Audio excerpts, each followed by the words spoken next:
ইউরোপের ভিসা নিতে ইউরোপীয় ইউনিয়নে 27টা দেশ আছে, 7টা দেশের রাষ্ট্রদূত আছে, বাংলাদেশের দূতাবাস আছে, আর 20টা হলো ভারতে। ওই সব দেশের ভিসা নিতে ভারত যাইতে হয় আমাদের।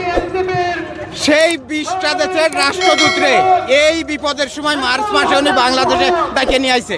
আর বাংলাদেশে ছিল 7 জন, 27 জন রাষ্ট্রদূতরে এক জায়গা করে ঢাকায় বসে মিটিং করে উনি বলে দিয়েছে আমরা ইন্ডিয়া যাবো না আর ভিসা নিতে, আপনাদের বাংলাদেশ থেকেই দিতে হবে। 27 দেশের রাষ্ট্রদূতরে এক জায়গা করেছে দিল্লির থেকে এনে, যা পৃথিবীতে কারোর দ্বারা কোনোদিন সম্ভব না।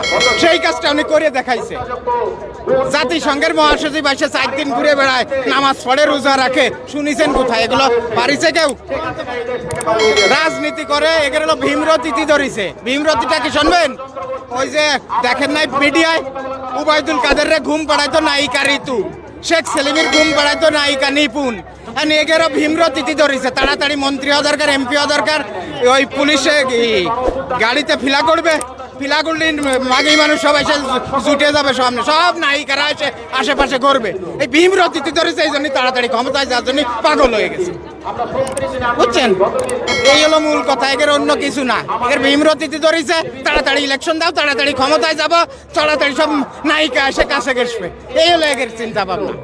আর লুটপাট করে খাবো, এই ছাড়া আর কিচ্ছু না। কিসের ইলেকশন?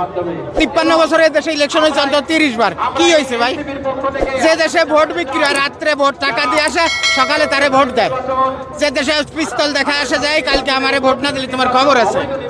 যে দেশে ভোট কেন্দ্রে যে জাল ভোট বাড়ে, যে দেশে ভোট না হলেও ভোট সেন্টারে যাওয়ার পরে কাছে আপনার ভোট হয়ে গেছে, ও ভোটের আমার দরকার কি? ভোটের মূল উপলক্ষ ভোট কেন্দ্র, সেখানে পাহাড়ে যায় আনসার আর পুলিশ। সেই আনসার পুলিশ নাই দেশে। যতদিন আনসার পুলিশ গঠন না হবে, তারা সক্ষমতা অর্জন না করবে ভোট কেন্দ্র পাহারা দেওয়ার, ততদিন কোনো নির্বাচন না, শেষ। হ্যাঁ, নতুন বাংলাদেশ চাই, পুরোনো সব দেখা